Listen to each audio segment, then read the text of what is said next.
Hey guys, it's Derrick Ward, Chief of Security here at the Dimensional Anime Club.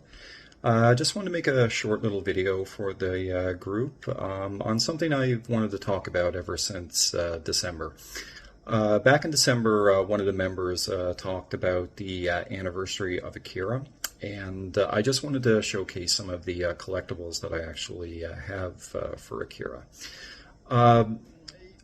Akira, for me, it kind of has a muddled history with me because it's a very important film to me with regards to developing, my old school anime taste. But I don't consider it, probably in my top five or maybe top 10 anime films of all time. But it's still a very important anime film to me because it really opened my eyes to the mature content of what some anime actually exemplifies, and it was really a gateway film into how violent Japanese anime can be. And even though I don't really have a lot of anime collectibles just because of space issues, and I have other hobbies that take up a lot of my shelf space. There are a few small things from Akira that I actually do own. So I just wanted to quickly showcase them, for the group, and I certainly hope you guys enjoy it.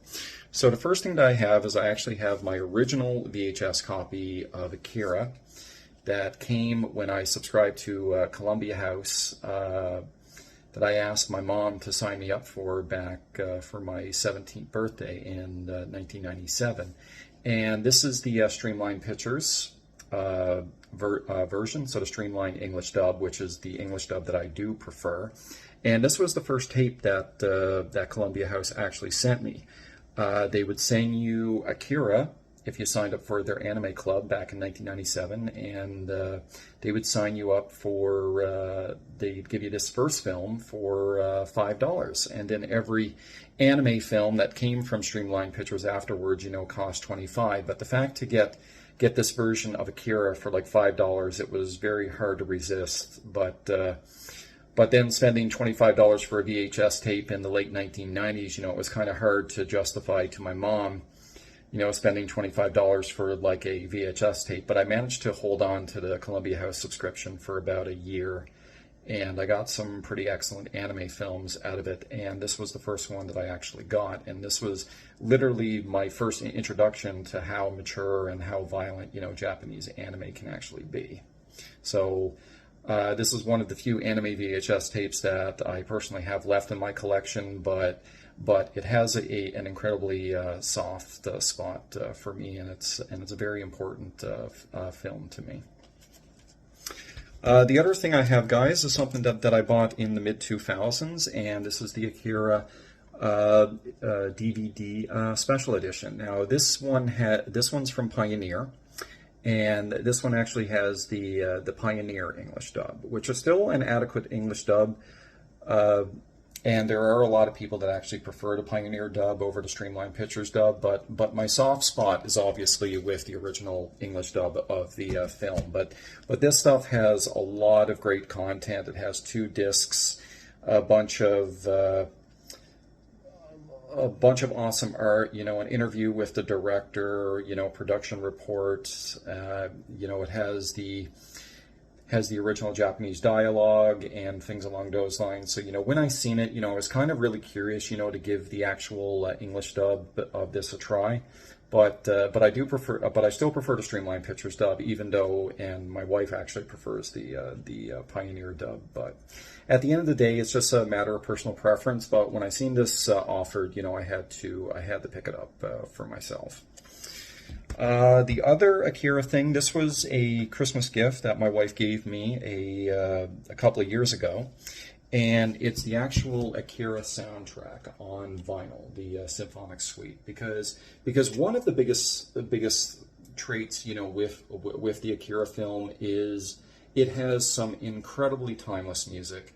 So the fact that, she actually found this, and it actually has a lot of the music, or pretty much all the music from Akira, and it's just such a wonderful soundtrack to listen to. And we usually keep the more important vinyls upstairs, And this and the less important vinyls are put down in the basement, but this one's always going to stay upstairs because it's such an iconic soundtrack. And I really, really love this soundtrack, and I try to make it a point to listen to it on vinyl at least, though, once a year. And the final thing, guys, is one of the very few anime figures that I actually own, and this one actually has quite a bit of story to it. So this is Kaneda on his motorcycle. Obviously, the timeless beauty of the Akira motorcycle, and and an animated scene that's been memed and replicated to high heaven. But this was actually the very first anime figure that I actually owned. And, you know, for some of you that remember, this was originally released by Todd McFarlane Toys. You know, they did Akira on the motorcycle, and I think they did one of Tetsuo. So I actually found this at my local collectible shop when I went to university. And when I seen it, just knowing the importance that the Akira film had on me, you know, it's something that I actually had to own for myself. But guys, I'm one of these like collectors. I just don't keep things in boxes anymore because I don't care about the material worth of like figures and collectibles and stuff like that, and I really don't want to cater to that market. That's one of the reasons why I'll never keep things sealed or graded or, you know, anything along those lines. So, you know, about 6 or 7 years ago, I just ripped everything out of their boxes because I said, look, there's no point to keep things in boxes. You know, they deserve to be opened up. They deserve to be displayed. And the amount of articulation on this, guys, is like incredibly beautiful. So if you do decide to pick this up, it's definitely well worth it. And it's actually the very first anime figure that I've ever owned, and I don't even own that many anime figures just because of space issues. But it's because of the importance that Akira had on my personal anime taste is the reason why I have a few collectibles from it. But I probably won't collect any more from it. You know, a lot of people say, you know, you got to get the deluxe manga version of Akira. You know, that tells a more detailed story. But I literally don't have the space for it. You know, there's a bunch of other Akira collectibles. But personally, I'm happy with what I have. And these things are things that I probably won't get rid of anytime soon. You know, like I said, I got both English dubs of Akira. I have the soundtrack, and I have a anime figure that I've had ever since my college years, which has literally been over 20 years ago. So anyway, guys, I hope you enjoyed that little personal bit of my personal history with Akira. So anyway, I hope you enjoyed this video, and I'm going to send a video over to our Admiral so, you know, he can put it on the YouTube channel. So anyway, guys, so grateful to be a part of this group. You're all cool people. Take care, and I wish you nothing but the best.